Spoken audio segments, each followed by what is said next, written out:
Do it just like that. Do it just like that. Do it just like the way you I just gotta give me some. Girl, I like you. I just get it touched. Hold on, wait, just wait.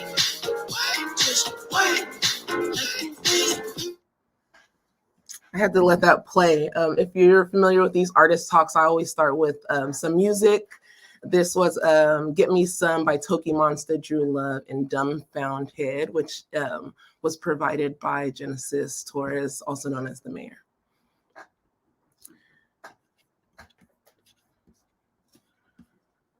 Okay. All right. My name is Faith J. McKinney. I come to you as an art dealer, a curator, and a collector, and also the moderator of tonight's conversation.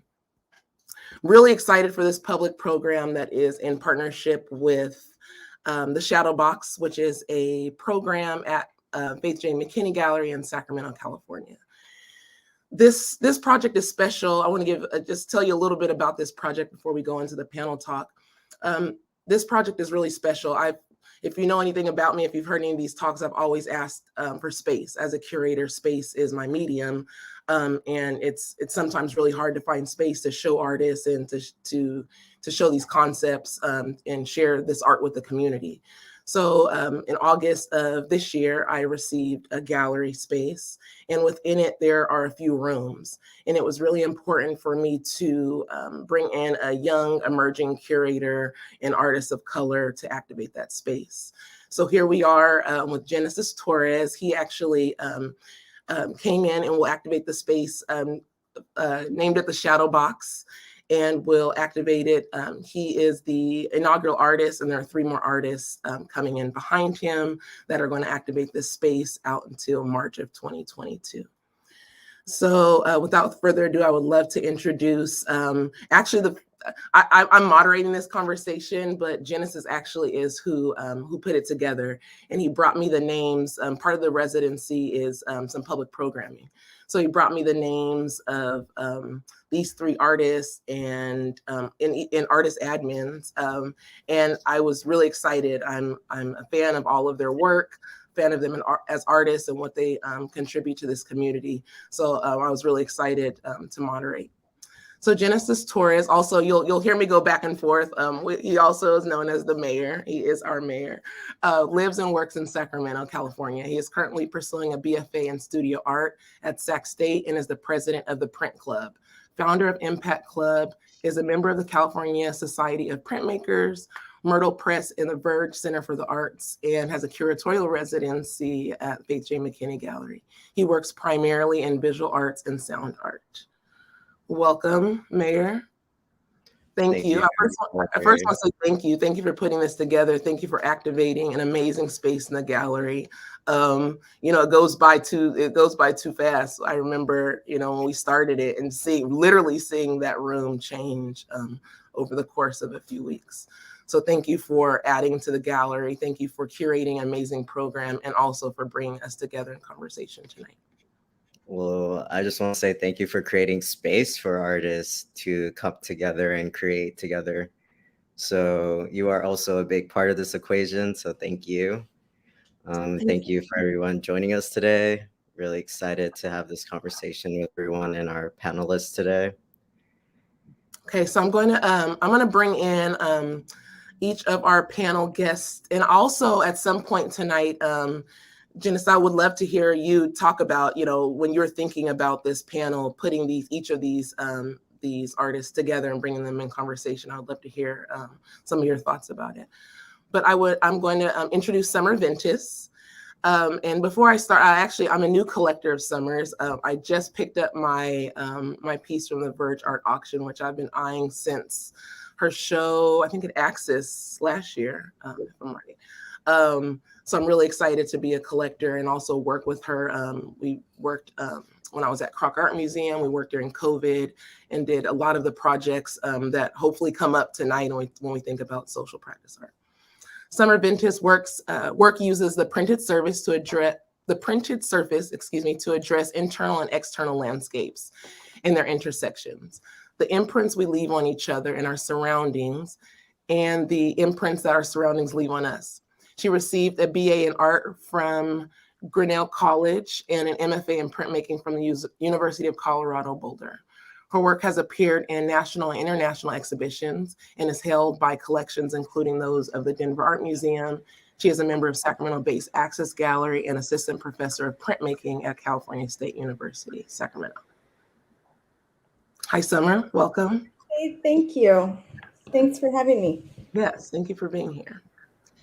Okay, I am going to actually, so we have one person that's not I would definitely say Justine is a creative, but maybe not an artist, but so many artists know her. She supports so many projects in the city. I got to work with her with Sac Open Studios and with Black Artist Foundry. And although she's not an artist, I think I would love to hear what she has to say about tonight's topic. So I want to introduce Justina Martino. She studied painting and art history at Rhode Island College and earned MA history from UC Davis. As a graduate student, she became interested in public and community engaged art and focused her research on the street artist communities of San Francisco. After graduating from UC Davis, she began working at Verge Center for the Arts, where she manages the regional Sac Open Studios tour, which invites people to experience art and meet artists in their own neighborhoods. She was the project manager of the River Crossing Public Art Project in Sacramento and offers grant writing, professional development resources, and project management to artists and organizations throughout her business, Art Tonic. Welcome, Justina. Thank you. Thank you for being here. And last but definitely not least, I'm really excited. If you follow these talks, last year I only did a few, but one was with Aida Lizalde, and I'm a huge fan. I'm a collector. There's a piece up here that's out of frame you can't see. I love to hear her talk. I go to any workshop that she does, and we'll talk about some of those. And I'm really excited to have her in conversation with us virtually, because she is no longer in. We're all in Sacramento, so I'm excited to see you on screen and have you here. Hello, thank you. Thank you for having me. Yes. Aida Lizalde is a multimedia artist and culture producer originally from Mako, but with deep ties to California's Central Valley and Delta regions. She obtained a BA in studio arts and a minor in art history from UC Davis and is a current candidate for the Masters of Fine Arts in Sculpture and Expanded Media at Virginia Commonwealth University. Lizalde uses her artwork to raise questions about power structures and explore cultural identity through narrative and symbolism. She invites the viewer to consider and empathize with the struggle of navigating the immigration system, the process of assimilating to American culture, and the nuances of having an identity that is continuously shaped by capitalism, neocolonialism, and politics. Welcome, Aida. Thank you, thank you. Excuse everyone for my dog. My dog wanted to say hi. Yeah. He was stepping me up. She has something to say about that. She's like, okay. Okay, so I really want to start with really the question I think that so many people have joined in, and something that I always think about is, what is social practice art?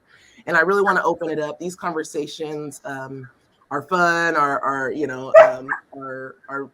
less formal. They're very informal. So I really want to open this conversation, and hopefully each of you can provide us with some just how what social practice art means to you and what it is to you. So let's start with the mayor. Yeah, for me, it's about the engagement with community alongside the artist. So that interaction is what I feel social practice generally communicates through that medium. Also, I feel that is the biggest component, that there is an interaction with an audience, and that's more of the art object than the physical object itself. I feel like that's the real art piece in social practice, is the engagement with the audience. But I also wanted to bring up that question of what makes social practice fluid, Like, what are those boundaries? How much of participation needs to happen for it to be considered social practice? Can I answer that question? Yeah, no, absolutely. And I've been thinking about it from an art dealer standpoint. Like, I mean, obviously we have your project in the gallery space, but also how does that, how does that translate to the art world and in this larger sense as we think of, these transactional processes, especially for me owning a gallery. But yeah, no, absolutely. I love that question. I can definitely not answer it, but I would love to open it up to you all. I could chime in. So, well, my definition of social practice is similar to what Genesis mentioned. But I also think it's bringing art to the community, especially people who may not have had much experience with art before in like non-traditional ways and non-traditional settings.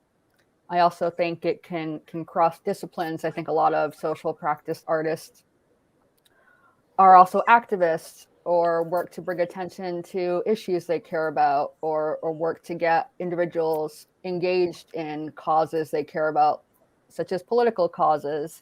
So I really, thinking about this panel, I was just thinking about how broad social practice is. So that brings it back to what Genesis was saying about how fluid it is. And yeah, is it okay if there's just like a little bit of engagement? Is that still social practice? Like, I think it is. I think it's just such a vast definition. Yeah, it's vast, but also there's not much on it. I've just been looking for books, and you'll ask people, and people are still like, "Huh? What is that? What is social practice art?" And actually, I became familiar with it with Suzanne Lacey, who had a project at Yerba Buena Center for the Arts in San Francisco, and that's where I first heard this term, like social practice art, and I never knew it. And still, I don't feel, we had this conversation, Genesis and I don't feel comfortable like leading a conversation, obviously, right? Because, and I really, that's why for me, it's so rich to hear you all talk about, how it shows up in your work. Aida, can you talk about it a bit? Yeah. Rather than define it, that's kind of what I wanted to do. It was just mention how I came about feeling like I had a practice that was engaged socially. And for me particularly, it was about political issues in terms of education and racial equality in the arts. And that was mainly my focus in anything that I did that was related to this kind of like bigger umbrella of like, human relations in a social practice art form. And in a way, I feel like most artists of color and curators of color are engaged in social practice inherently because we are doing things that are actively trying to engage the public into having spaces for other artists of color or marginalized communities. So I think that like inherently a lot of artists of color are already doing social practice if they're like supporting each other and like having conversations about racial equality or just inviting each other to be part of different shows and have like giving other artists more visibility. So that is kind of what it is been like for me, and that's been the guiding kind of like framework of what my practice as a social practice artist has been. Even though I am a sculptor, it just seemed like an inherent parallel that I had to do. Yeah, and then this image that people are seeing here is like one of the kind of like summaries when I was advertising last summer for these classes that I was teaching on Zoom during the lockdown. The Intro to Curating Culturally Diverse Exhibitions and Projects was a really awesome class. It generated a lot of conversations and then guides and writing that I've done after that, and it focused on diversity and inclusivity in the arts in a very practical way. And like this is a proposal of all these things that you can do as an artist or arts administrator. And the guides, these were these self-printed guides that I was making that I kind of like distributed really cheaply. They were like printed on the RISO at Verge Center for the Arts. And I just do want to mention that there is going to be a new printed guide that I'm doing in collaboration with National Monument Press, Zach Clark, who has been so patient with me because I just started grad school. So it's been like a long process, but this guide is going to just be a little bit more comprehensive and edited in a little, a bit much better quality of print, and illustrated by Vincent Pacheco. So I just wanted to like throw that in there. Yeah, no, for sure. Actually, I went to this workshop on Zoom and also have a few copies of these. And when you first, I think maybe the first edition, I was working at Croc Art Museum. I was just passing them out, like, okay, or like telling people like we have to. This is something. And when I think of social practice art, that is what I'm thinking about. So I mean that work was brilliant. I think it still resonates now. We look a year later and I feel like it, we're still waiting for this reckoning. But I feel like something like that, and I always think of social practice like, for example, Walls Translate Identity, which is the mayor's project, and like where does it go? Like, I'm a big fan, obviously, like as a curator, collector, like care of things. Like I want things to last. Like how do we document? How do we make sure that these things exist? And this booklet was really special to me. One, it is an art object, like it's your print work, but also it's so important, and it was real, So I hope that people get that social practice art, because so many people are doing this work but don't realize that's what it's called. And I don't know, struggle to name it, could it just, you ever feel like it's just art, that's making an impact? Yeah, that's one iteration that definitely has like an object involved, and then in trying to have more of the general public understand what social practice is, it could be anything from like a dinner fundraiser, an exhibition, a publication. Maybe Summer can talk to us a little bit more about like publication type social art because of your printmaking background, but. Yeah. Yes, actually, Summer's up next with this. Summer, can you tell us about this project? Again, another one of those really important projects that I would love for you to tell us more about. Yeah, first I want to say, Faith, how much I appreciate you saying that you didn't feel comfortable like positioning yourself as an authority leading a conversation about social practice, because I think that really speaks to the nature of social practice, right? Like in social practice, what we're doing is creating meaning together. And so if we claim to be authorities, like that diminishes the practice in a way, I think. Right. And that, my own artistic practice is based in printmaking, and I came to social practice in my own work through kind of my definition of printmaking, which is something touches something else and leaves a mark. And so in social practice, I feel like we are touching each other in a way and leaving a mark. And that was what I was trying to facilitate with this project, Alternative Greetings, Alternative Meetings, which originated with a zine that I made right at the beginning of quarantine, just imagining ways that we might connect across different distance, because we had to be distant from each other. And then actually Justina invited me to be part of SAC Open Studios. And I thought, what will I do to be part of SAC Open Studios? Because I don't open my studio to the public because it's in my home. And so I set up a little table at Verge, and here's documentation of that process. I invited people to just share an example of how they had connected across distance during this time. And I think, like, in that true spirit of creating meaning together, it was so much more than I had hoped it would be.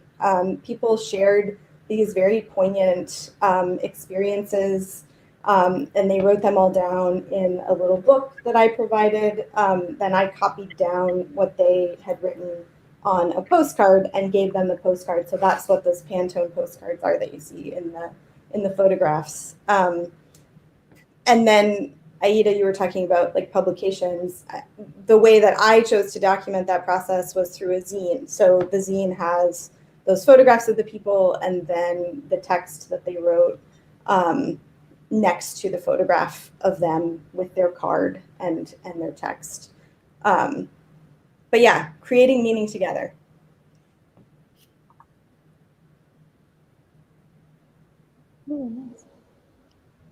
Oh, here's this is an image you can see. Emma the baguettes. Yes. Yes. Sorry, I was on mute. Yes. I actually just went to Access yesterday and got to see this. It's up until when is this up? It's through the end of January, actually. Okay. So yeah, can you tell us a bit about this? And I love to see Genesis popped up back here. Yeah, this is actually a collaborative project within a collaborative project. So if you go to Access now, you'll see that the gallery is set up as Access through the gift shop. That's the title of the project. And so it's kind of a store, but it's kind of a critique of a store. It's like the museum gift shop, but the critique of the museum gift shop. And Eliza Gregory, who organized that whole project, invited me to bring some students in and create some kind of wheat paste installation. And Emma, who you see in the back there with the yellow shirt, was already making this work using images of plastic bags and kind of critiquing the idea of the reusable bag and like, what does that mean? You know, these bags now are printed with the word reusable, but we just discard them.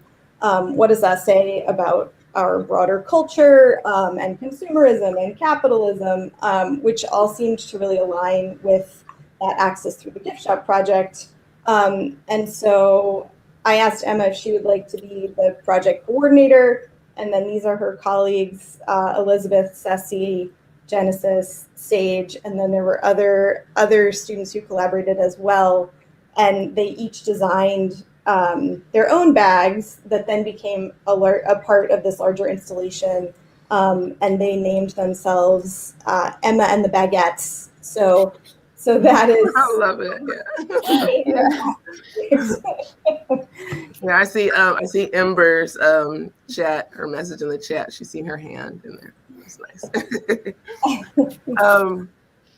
Okay, so I do want to, as a professor, I want to ask you about how are you teaching? How do you teach social practice art? And is there, I feel like when I was in school, there was no, it's very new, right? I don't know if you all know. I went back as far as like 2005, where I can really see something documented as what they would call social practice art. But I'm wondering, Summer, how are you approaching this with your students as a career, as a medium to use? Like, what does that look like in the classroom for you? Yeah, I mean, I don't teach social practice art per se. But I do try to create just a classroom community. Like, I see that as my main job as an educator, is to create a community where we all feel safe sharing the work that we need to share, making the work that we need to make. And I think that making work and again creating meaning together is a part of that. That builds that community and builds trust. And I've been thinking, just leading up to this conversation, I've been thinking about Bell Hooks since we've just lost her, and how much like her ideas about education and community play into social practice. So yeah, I think it's all interconnected for sure. And as we talk about community, I want to bring up a photo of a project that Justina was on. And this photo resonated with me. I worked at the Crocker Art Museum with a program called Block by Block. And this was the work, which I never considered it social practice art. Like, we were going out, but we were, you go out and do these real intentional and large projects with the community and bring them in, how do we bring them into the museum through, by way of their communities. But Justina, I really wanted you to talk about this image and kind of what this project meant. Again, when we talk about, you're not an artist, but you are, your program manager and your admin. How does this work show up? I actually am an artist. I've been getting more into my art practice lately. I have a studio. And I'm feeling really good about it, and it's helping me feel more connected to my art admin work, which has been really great. But yeah, this project was led by a British artist, Joshua Sofair. He was chosen by the cities of Sacramento and West Sacramento to do a big public art project that would bring together the residents of the two cities, because for some reason West Sacramento and Sacramento feel very separate from each other. They're two separate cities, but they're so close.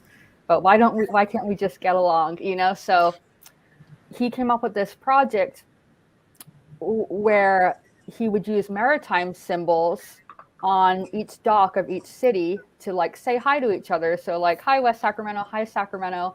And each of the docks would be named after a resident from one of the cities.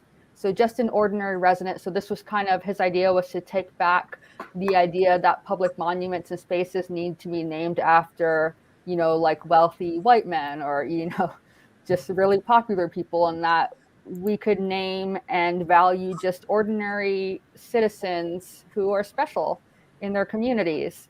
So since he's based in London, it was my job to really do the social practice and community engagement part of this project, of getting residents of these two cities to write nominations for some they believe should be recognized in the public realm and have their name be the new name of the dock. So it was my goal to get the word out about this project to as many people, and especially people in diverse communities and communities that may not have access to the arts, to get them involved in this project. So in that picture you saw, I think that was maybe at the Pride Festival. We also set up at, there was like a Memorial Day festival in Old Sacramento. We set up at some festivals in West Sacramento. We did workshops at kids camps. We also did workshops at Native American community centers in Shingle Springs to help people write about the special people in their life that they want to nominate, because a lot of people feel intimidated when it comes to writing, and this project required individuals to write like a paragraph about someone they want to nominate. So we really wanted to get kids involved. So I came up with this art activity, which had kids write out the name of who they want to nominate actually in the maritime symbols. So kids had a really fun time drawing the symbols themselves. And then, you know, I'd help them write about who they chose. And I had lots of wonderful volunteers that also helped in this process. And it was so funny. Some kids just wanted to, like, they used the symbols as their own little secret code. So it was just really cool getting to interact with tons of people who, well, not tons, hundreds of people who, you know, they're like, what is this? Is an art project? What? Like, you want me to name the dock? Like, what? Like, so many people were so confused. And it was really hard at times, but it was also really rewarding at times. Yeah, and we ended up getting about 700 people from the two cities to make nominations, and that included people like age 4 to 90, because we worked at senior centers as well, and, you know, at kids camps. So it was really amazing. And like Summer and Aida were both talking about zines. We also made a publication at the end that included about 30 of the nominations that we thought were really, you know, representative of the whole. So I think with social practice, I think it's important to document it, because so much of this type of work is temporary. You know, it might not be documented, and then, like you were saying, Faith, there's not much about it, you know, when you research it. And I think that might be why. It's because it's not like, you know, you have a painting, you have the image of the painting, and it's there to stay. It's like this thing that happens and then it's over. Mm-hmm. Yeah, I love to hear all these projects are documented. I think that's always my biggest fear, is that no one's going to, you know, we're all dead and gone and no one's going to know. Oh, no.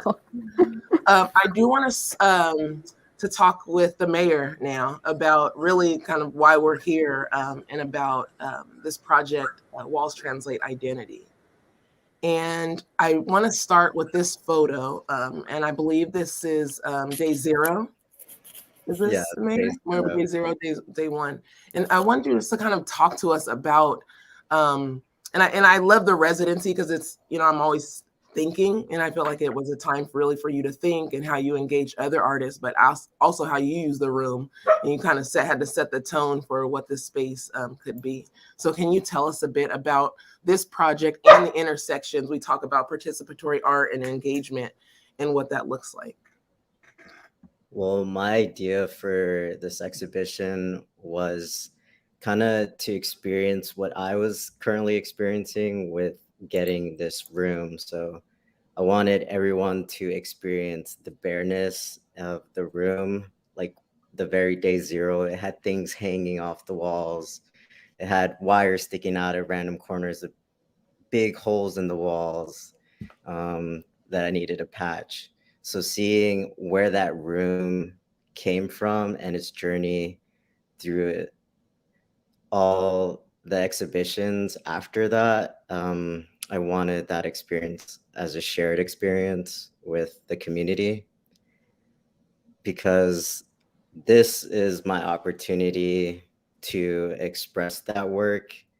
I mean, that's also kind of a play on the mayor identity, is my work with community, but lifting it up, because I also grew up in an urban environment. So my community, my neighborhood was the art form. And so in, as like adjacent to going to like cookie cutter neighborhoods where you now have to search for culture and find these places that exhibit art and education, I knew it as the corner store with all the graffiti on it. Like I saw that those murals as art. And so um, I didn't know either what was social practice. Actually, Summer brought that term to me because of certain things that I was working on. At that time, I had a band, and we were connecting our soundboard to fruits because they're conductive. And so we would invite our audience to play with us and use our instruments, but also jump and break those barriers of being the main stage and then being part of the audience, and switching those roles. I also did another project called The Wishing Tree, where I invited people to write on a strip of either masa paper or papers that I might have printed on, but it allowed people the freedom to express themselves in an intimate moment that no one needed to know what was written. Yoko Ono did a project similar with A Wishing Tree, but that seemed more direct in that message. And I felt my iteration to that was a little more intimate, and it was more reference to my travel in Thailand, where I went through these bamboo bridges and they had like these moments of reflection. So I was wanting that opportunity through this wishing tree for everyone. So with this exhibition, inviting people to interrupt each other's work or add their own identity to the walls was important, because I think in galleries you usually are given the narrative. You know, you have the canvas or the work up, and this allows people to now be part of that narrative and create that narrative. For sure. Yeah, actually, that's the part that I love the most. Just seeing people, you walk through where the space is, you walk through the gallery, which is these really white walls. And you got to, you go through into another room, and then you enter into this, and just talking with people. And people get nervous, and they're like, wait a minute, gallery, like I can't do this. So for me, it's really interesting to see the process of people. And then once they go, like they're in there, I mean, some people have been there for 20, 30 minutes. And artists have come in and added to the wall. It's actually, now I'm at this point where it's going to be sad to see it, it's gonna go away. Like I know this space is gonna transition to something else, and that identity of this space, what it looks like now, I think is so important, and it speaks largely to social practice art. Yeah, and I also think that's too, like, identity is also fluid. We have different moments in our life that we identify with. So I feel like that was kind of the basis of this walls, to give that space to people.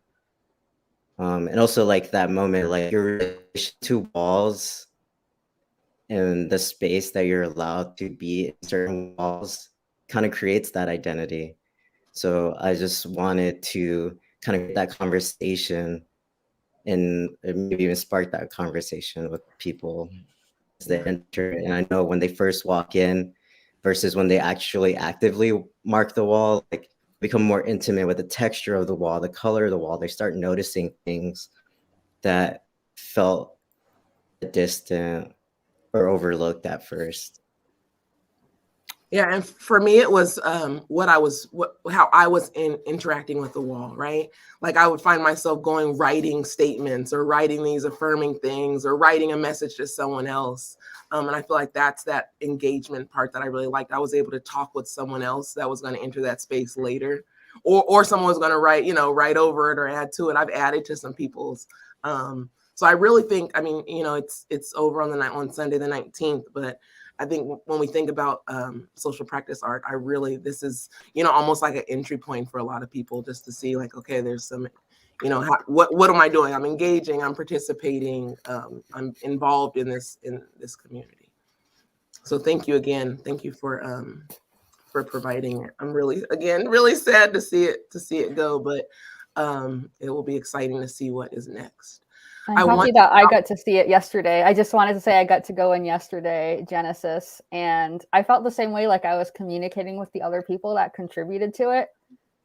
But when I first got in, and I was kind of chatting with Faith as I was drawing on the wall, but it's like, oh, I don't want to draw over someone else's stuff. And then by the time I was like getting ready to leave, I was like, whatever, I'm just going to draw this big thing. And so it was really fun and definitely cathartic. It was a good lunch break activity. I really liked it. Very cool. Yeah, so at this time, I want to almost step back from the moderator role and really put the mayor out there. Again, this is your panel. I want to hear from you. I mean, I know why. I think I know why you selected everyone, but I would like for you to share, what you see in their work and how you want it, and even if you have questions for them, how they add to this conversation. Yeah, I would love to. I mean, first of all, I respect all of your artistic practice and what you bring to the art community. So I want to give you one of these. So that's like a big one. But also, I felt like all three of you had different perspectives to bring. So like Summer, not only as an artist, but as an educator. So having that reference point, and Justina, all the work you do with the community. And also, I know you see a lot of different things happening and movements happening in the city. So how do you envision that with this practice? And Aida, your work's beautiful. The messages that they bring, I think that's the movement that we need for this medium. Thank you. Mm-hmm. Can I ask you guys a real question? I mean, all the questions are real, but so when you think about money, like I know that you all sell art, you actually have like and I don't know if it's like this parallel practice, but I feel like even your work, for example, Aida, your prints that I have, like it's still social practice. There's still this message in it. But I'm really wondering, like, for anyone watching that wants to explore this, but it feels like this thing where, it's not necessarily tangible. It can't be consumed. I think that's the thing, when we live in this capitalistic, like, how are you finding that balance as an artist that still needs to eat, but also there's this much larger practice that you have engaging the community? That's such an interesting question that I ask myself often. But I think zines, like, right, Yeah. you're doing the zines, like, I feel like that's something to make, but I just wonder, like, yeah. I mean, I've been fortunate enough that I've gotten like grants that I've been able to support my practice by having jobs in the arts, and since like 2014 I've been working in the arts, and I've being able to get, fully funded scholarship to come to VCU that is going to like sustain my practice for the next year and a half. So, but that's taken a lot of work and a lot of sacrifices. And yeah, there is a balance that we are looking for, definitely. And in a region like Sacramento that is kind of more of an up and coming culture hub, like sometimes resources seem like they're really scarce, and sometimes we look to like the Bay Area for maybe grants or exhibition opportunities. So it's definitely, and sometimes we don't qualify for those. Sometimes the grants that are available are just extremely competitive. So we're competing with people that have like 15 years of experience in the arts. So yeah, it's definitely something that is difficult. But I think that the way that I have been able to survive has been through community. And I always say I'm reaching community, and I'm definitely feeling that now because I'm so far away, like in this new city, starting to get to know a new art environment. And that makes me really realize how much the community that I had in Sacramento, and even just the connections I had to the Bay, really supported my practice. And but yeah, there was always like they selling things on Instagram or like applying for grants, having a job always that supported that partly. That's kind of been my experience, but I mean, I'm sure everybody's is different. I mean, Summer, you have a teaching job, so that's really helpful. Yeah. Yes. Yeah. I'm striving for that. that allows me the luxury of not depending on monetizing my artistic practice, for sure. That said, I would say that this is a tiny social practice piece that is object-based. I don't know if you can see it, but these are some little pins. Oh yeah, Genesis has his on too. That I made for that access through the gift shop thing, and they just say, "I've missed you." And I think of that as like a little object that is maybe catalyzing interactions out in the world. And so, not that I am going to make an enormous amount of money by selling these tiny pins, but at least I'm not losing money on it by making that kind of object-based project. So I think that is one way of going about it too. Yeah, no, and I love that. And I still think it's still in alignment because I'm going to go back for my hat. I've got to get one of those hats that you did, and also some pins to send to people that I missed.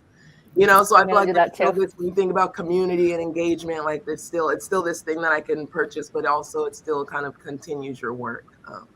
So yes, thank you for those. I love those pins in the hat. Yes. I wanted to kind of continue what Aida was saying about community. When I first moved to Sacramento, I really wanted to be involved in the art community here, and I'm a pretty shy person. I'm getting better now in my old age of 37. But I basically like made myself just go to art openings and art activities and just say hi to people and introduce myself. And like Aida, you were one of the first people I met in Sacramento when I was interning at NM Gallery. And like that was an amazing connection. Like that kind of started my like getting to know people in Sacramento. And Aida and I have worked together and have worked on things together, and it's been wonderful. And so I think getting to know people, it helps you like find resources and opportunities. I don't think that you necessarily need a lot of money to do any type of artwork. I mean, obviously you need to make money at some point to support yourself, but if you're an artist out there who's thinking, I want to try social practice, but I don't have the money or resources, I think you can definitely get it. I was listening to a podcast yesterday kind of to get myself in the mode for this conversation. The podcast, I Liked Your Work, they were speaking with social practice artist Anissa Lewis.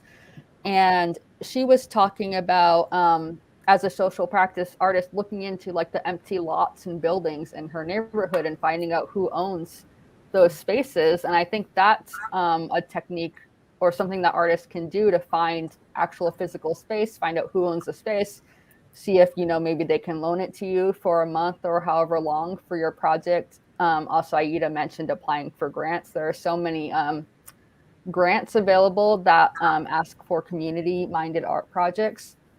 So yeah, I think tapping into your community, researching resources is a great way to, I guess, get over the like not having like financial resources to do a project. Yeah, just riffing off of that a little bit, without trying to take too much space. I just want to say that there's always, in places like Sacramento and all of the Central Valley, there's always been really DIY movements. And I just remember before I was working more consistently in the arts, and before I was in grad school and all that, I worked for this nonprofit that was just like a bunch of friends that got together and started this magazine. It's called Placeholder Magazine, and we created our own fundraiser, and it was called Bread, backing resources for emerging artists democratically. And basically, it was just a dinner party, and we charged people to come and have dinner, and then they voted on what projects they wanted to fund. So there were a couple people that applied for getting their projects funded. So, when there aren't those opportunities, there's definitely a way to make them happen. And I had an amazing team of people that were working together, Javier Padilla, like Eric Daniels, like,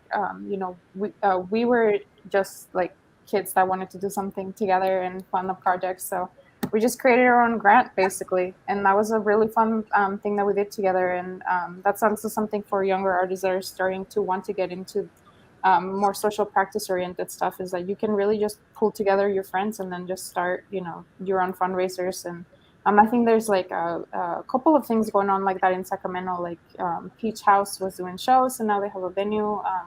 So definitely, if you're not one of those people that has the time and energy to start something like that, definitely go support them. Thank you for that. Yes, absolutely. Yeah, I just wanted to comment too about materiality and kind of why I use duct tape is to question that. Just like what you're saying, fine arts, like, is it the canvas, it's finished, polished products, but does that really represent art? And so using materials that are common goods and elevating them into the practice is part of why I use that as well, to question those narratives. Because I too, like, I'm at that point where I'm not sure my passion's leading me more than making money. So I'm navigating through that, learning how to write those grants or be part of different art communities. But yeah, I think too, like, I think that's why we're creatives. We're led by passion. I have a question for each of you about the outcome with social. I mean, there's the community is always involved.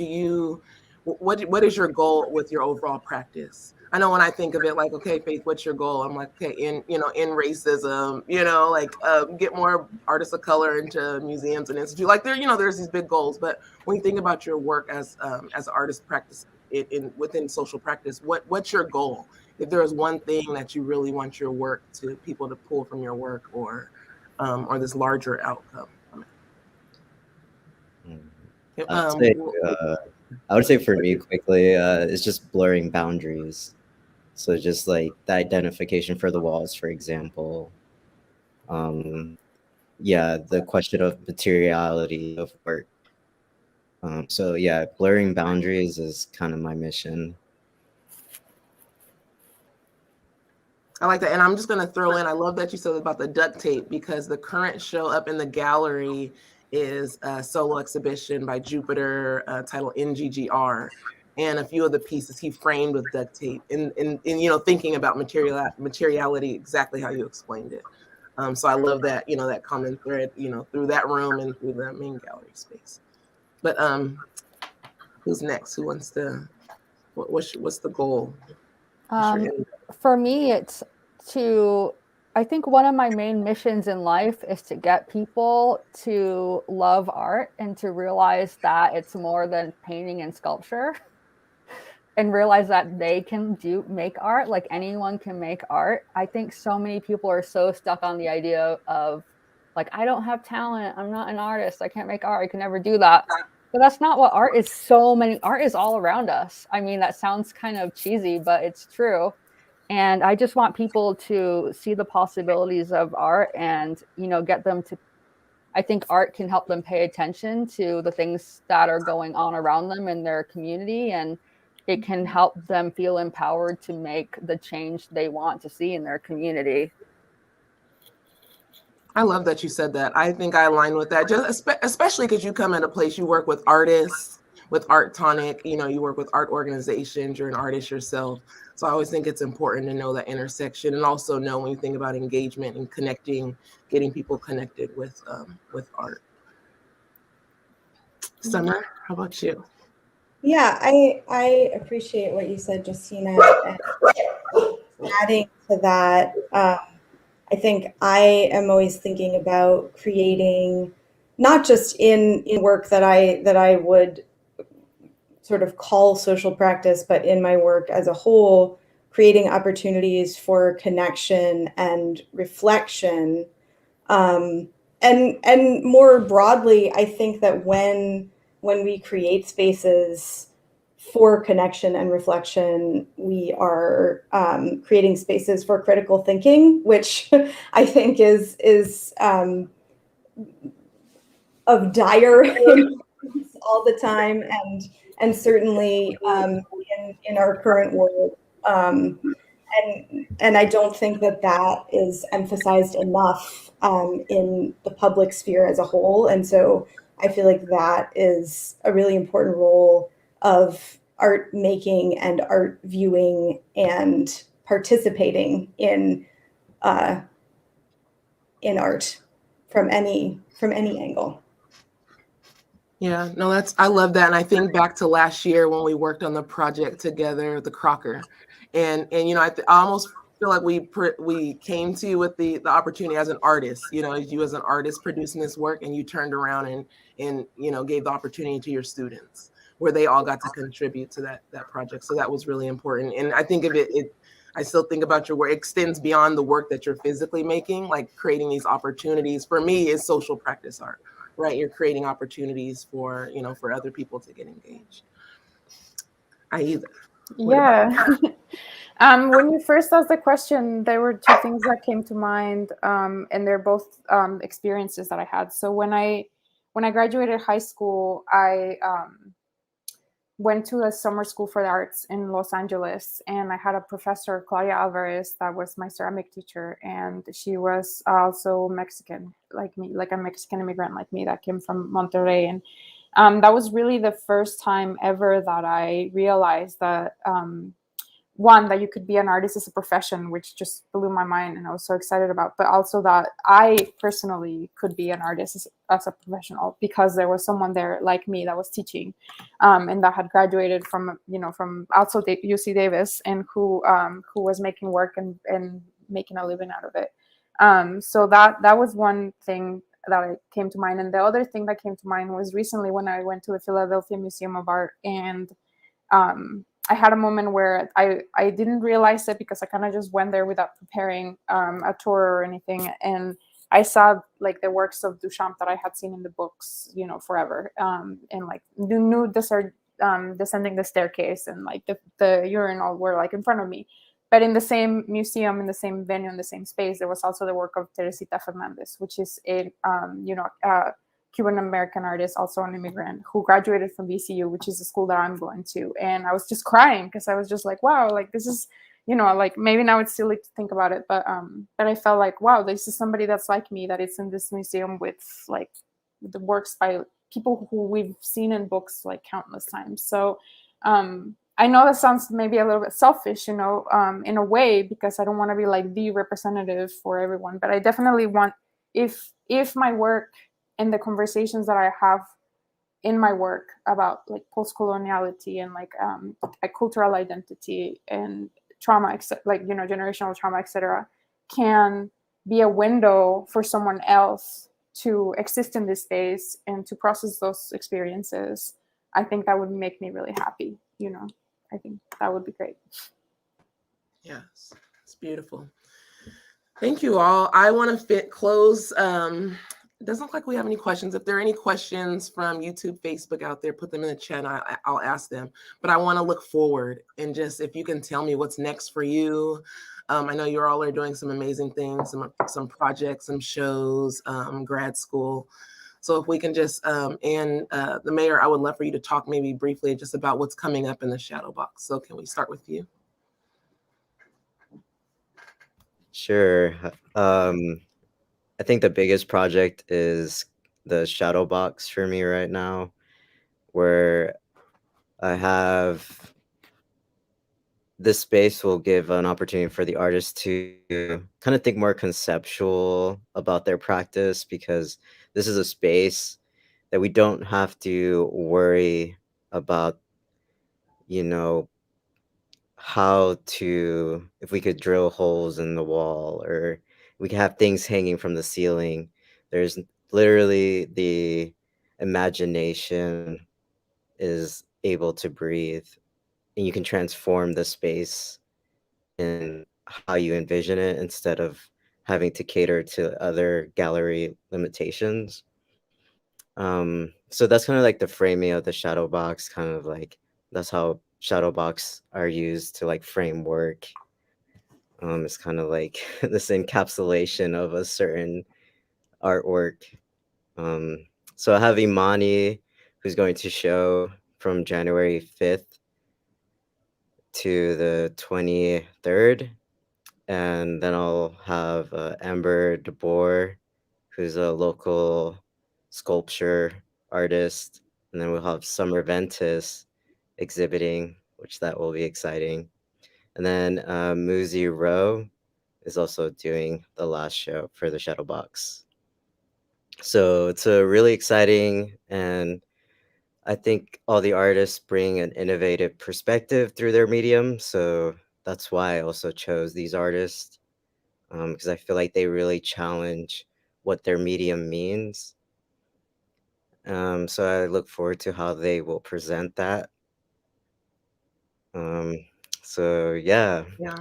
that's what I want to say about that. Yeah, and I just want to. I think what you said is really important. So obviously, I have to like keep the lights on, right? So I have to sell art. So I have show up. I have the back room, so I'm selling art. But that was when I talked to Jen. Is I want this space to not only be this commercial, this commercial art gallery. It had to be activated. Some other, there had to be other things going on that weren't around, consumerism and collectors and this. So I'm really excited.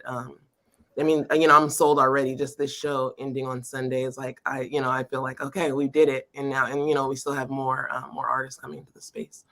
But Summer, can you tell us what's next? Looking forward, what's going on with you? Well, since we're talking about the Shadow Box, I'll just say my plan for my exhibition in the Shadow Box is to bring actually a more participatory element to my most recent body of work, Held Breaths. So I'm going to invite people to participate in the making of the work over time. I won't get too specific about it, but that's something I'm really looking forward to. So thank you, Faith, and thank you, Genesis, for the opportunity to do that. Absolutely. Justina, what's the future look like for you? I'm going through a little bit of a transition career-wise this year. I'm scaling back my hours at the art organization I work at, Verge, and scaling up my Art Tonic hours, which is my own business. So my goal this year is to help more artists and arts organizations succeed and be financially stable and do their awesome projects.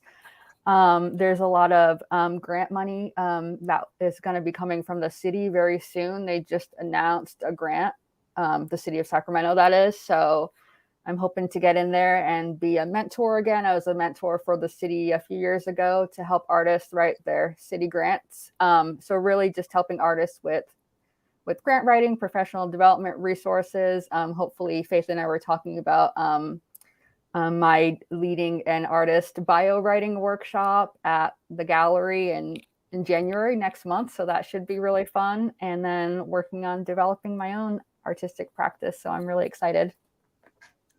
Thank you. Aida, What about you?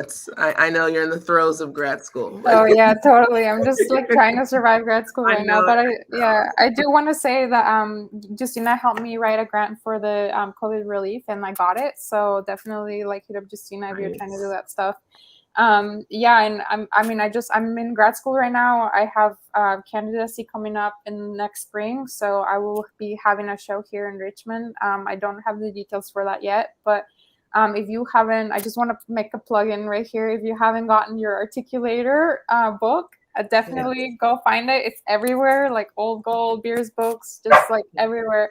And I have like a little short feature on there among a bunch of amazing artists that are like, you know, big pillars in the community of Sacramento that were generous enough to, you know, feature a couple of us like emerging artists. So yeah, that's all. Just grad school.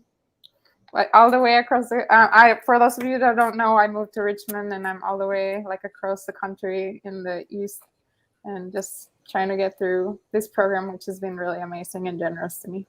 Yeah. I still consider you part of our Sacramento community, Aida, even though you're far away. Oh my God, I miss everyone so much. Like you all don't even know. For I sure. need one of those buttons. Yes, yes. Yeah. I know. I always think, as long as she comes back, please. As long as I can get a job, please. Yeah. Oh, we will collectively. That's our social practice project. We'll right hire there. you collectively. I'm Elva in Summer Done. Ventis over here. Done. Oh, yeah, for sure. Yeah. Okay, so we are right at time, and I want to thank each of you for your conversation. I think just me personally, if no one was watching this, I've learned a lot, and I feel more confident. You know, in talking about social practice art, it's not something that, you know, I studied in my art history program. It's still not something that, you know, scholars and critics or people are really, and thinkers are really writing or talking about. So I'm glad that you all are leading us in our community. My dogs say bye as soon as I end this. They're going to get scolded. Someone else's dog barked, and I said, yes, it wasn't just mine. Yeah, that was Jake saying hello as well. Okay, yeah. Well, thank you all. We put this conversation will be for future. You can watch it from the website on YouTube. Tons of gems. I always like going back to these. You know, when you're in it, you miss some things. I always go back and get all of the, you know, the tidbits that you guys shared with me and us. Thank you for all the work that you do in the community. Thank you for all partnering. I feel like each of you have partnered with me in some capacity over and over again, so I appreciate it. I thank you all for joining us, and we will see you again soon for the next talk. Great to connect with you all. Thank you. Thank you, Faith. Thank you, Genesis. Yeah, thanks for coming in.